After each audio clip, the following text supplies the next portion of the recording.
Hello everyone, 100 Python coding চ্যালেঞ্জের challenge 3তে আপনাদের স্বাগতম। এই চ্যালেঞ্জে আমরা পাইথনের মাধ্যমে একটা স্ট্রিংকে কিভাবে রিভার্স করা হয় সেটা শিখব। এর জন্য আমি আপনাদের 3টি সলিউশন দেখাবো। আমরা ফার্স্ট সলিউশনের দিকে আসি। ফার্স্ট সলিউশনে আমি মাইস্ট্রিং নামক ভেরিয়েবলের মধ্যে পাইথন আমাদের যে কাঙ্ক্ষিত স্ট্রিং এইটাকে স্টোর করে নিয়েছি। তো এই পাইথন এই স্ট্রিংকে আমরা রিভার্স অর্ডারে প্রিন্ট করে দেখাতে চাচ্ছি। এজন্য আমি পাইথনের স্ট্রিং স্লাইসিং মেথড বা টেকনিক যেটা রয়েছে সেটা আমরা ইউজ করব। আমরা এখানে কি করেছি, প্রিন্ট করে দিয়েছি কি মাইস্ট্রিং এর আমরা স্পেসিফিক ইন্ডেক্স ভ্যালু এখানে অ্যাসাইন করে দিয়েছি। তো এই ইন্ডেক্সের যে আমাদের সিনট্যাক্স রয়েছে সেই সিনট্যাক্সটা আমরা একটু বোঝার চেষ্টা করি। প্রথম আমাদের স্ট্রিংটা দিতে হবে, স্ট্রিং ভেরিয়েবলের নাম দিতে পারি অথবা স্ট্রিং ডিরেক্টলি দিতে পারি। এরপরে আমরা থার্ড ব্র্যাকেট দিব, থার্ড ব্র্যাকেট দিয়ে দুইটি কোলন ইউজ করব এবং এখানে তিনটি ভ্যালু অ্যাসাইন করে দিব। প্রথম ভ্যালুটা হচ্ছে স্টার্ট, অর্থাৎ কত নাম্বার ইন্ডেক্স থেকে আমরা কনসিডার করতে চাচ্ছি, এন্ড অর্থাৎ কত নাম্বার ইন্ডেক্স পর্যন্ত আমরা কনসিডার করতে চাচ্ছি, এবং স্টেপ, এটা খুবই গুরুত্বপূর্ণ। স্টেপ অর্থ হচ্ছে আমরা কয়টি ইন্ডেক্স পর পর আমরা ক্যারেক্টারকে কনসিডার করতে চাচ্ছি। তো এই ভ্যালুগুলো যদি আমরা ইউজ না করি সেক্ষেত্রে আমাদের ডিফল্ট ভ্যালুগুলো ইউজ হবে।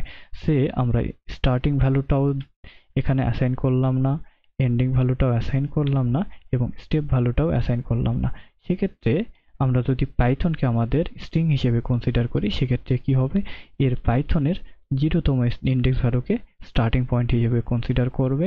এন্ডিং কত হবে, এন যেহেতু 6টা ক্যারেক্টার রয়েছে সেহেতু আমাদের 5 পর্যন্ত কনসিডার হবে, এবং আমাদের স্টেপ হবে কত, 1।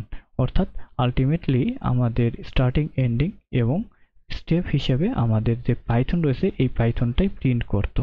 কিন্তু এক্ষেত্রে আমাদের আরো একটা বোঝার বিষয় আছে, আমরা স্টেপ যদি নেগেটিভ ভ্যালু দিই, সে এখানে -1 আমরা ইউজ করেছি, সেক্ষেত্রে আমাদের কনসিডার করার ক্ষেত্রে স্টার্টিং ভ্যালু যেহেতু ডিফল্ট ইউজ করা হয়েছে, -1 দেওয়ার জন্য স্টার্টিং ভ্যালুটা হবে লাস্ট ভ্যালুটা, অর্থাৎ লাস্ট ইন্ডেক্স ভ্যালু কত, 5।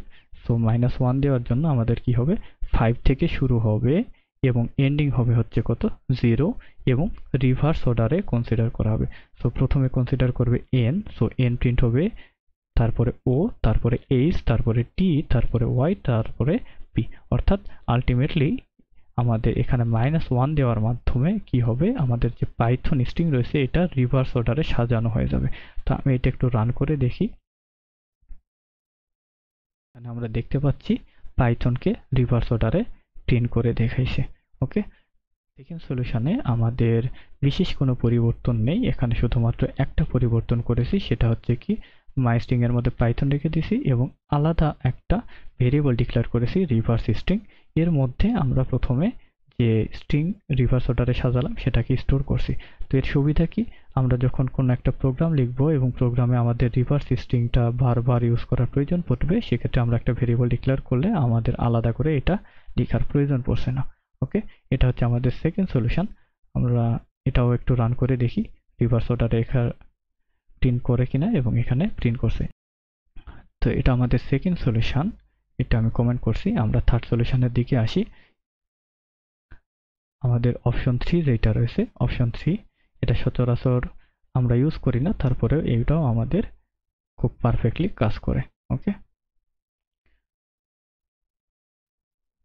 আমাদের মাইস্ট্রিং ভেরিয়েবলের মধ্যে কি রয়েছে, পাইথন রয়েছে, এবং রিভার্স স্ট্রিং এর মধ্যে আমরা কি করেছি, একটা এমটি স্ট্রিং নিয়েছি, সেই এমটি স্ট্রিং এর সাথে কি জয়েন করেছি হচ্ছে রিভার্সড মাইস্ট্রিং। তো এটা একটু বোঝার চেষ্টা করি। আমরা এখানে রিভার্স ফাংশনটা ইউজ করেছি এবং জয়েন মেথডটা ইউজ করেছি। তো জয়েন মেথডের মধ্যে কি দিয়েছি, রিভার্স মাই স্ট্রিং। তো এটা একটু কমেন্টের মাধ্যমে বোঝার চেষ্টা করি। ফার্স্ট আমাদের কি হয়েছে, একটা এমটি স্ট্রিং রয়েছে, সেই এমটি স্ট্রিং এর সাথে আমরা কি করেছি, জয়েন করেছি। কি জয়েন করব, রিভার্স মাই স্ট্রিং, তাই না? তো আমরা এটা একটু বোঝার চেষ্টা করি। এই লাইনটা এখানে কপি থেকে পেস্ট করলাম।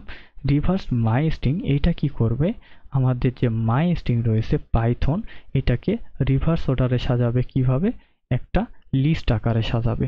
সো আমাদের এখানে কি হবে, আলটিমেটলি এখানে হবে হচ্ছে, আচ্ছা এটাকে কেটে দিই।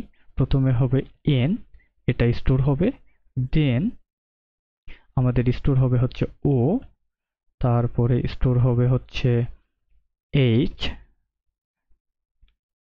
তারপরে স্টোর হবে হচ্ছে t,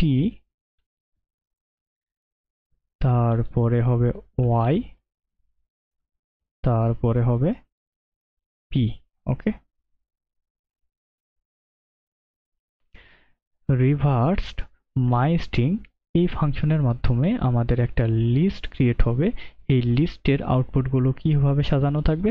রিভার্স অর্ডারে সাজানো থাকবে। প্রথমে n, তারপরে o, তারপরে h, তারপরে t, তারপরে y, তারপরে p।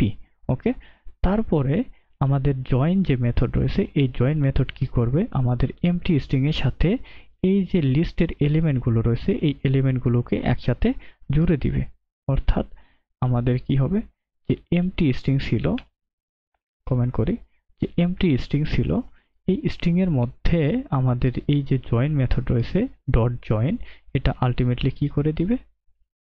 এন প্রথমে জয়েন করবে, তারপরে ওয়াই জয়েন করবে, তারপরে টি জয়েন করবে, এইচ জয়েন করবে, ও জয়েন করবে, লাস্ট পি জয়েন করবে, এবং আমাদের রিভার্স স্ট্রিং এর মধ্যে আমাদের এই স্ট্রিংটা স্টোর হবে। তারপরে রিভার্স স্ট্রিংকে আমরা যখন প্রিন্ট করে দিব, তখন আমাদের যে পাইথন রয়েছে এই পাইথনটা রিভার্স অর্ডারে কি হবে? প্রিন্ট হবে। তো আমি এটা এখন রান করে দেখি আমাদের কোড কাজ করছে কিনা। হ্যাঁ, আমাদের এই কোডও পারফেক্টলি কাজ করছে। তো আমি একটু যদি কোড একটু চেঞ্জ করে দিই, আমাদের স্ট্রিংটা একটু ছোট করি, পি ওয়াই রাখি, তাহলে দেখা যাবে ওয়াই পি প্রিন্ট হবে। ওকে, কংগ্রাচুলেশনস, আপনি চ্যালেঞ্জটিও সলভ করে ফেললেন।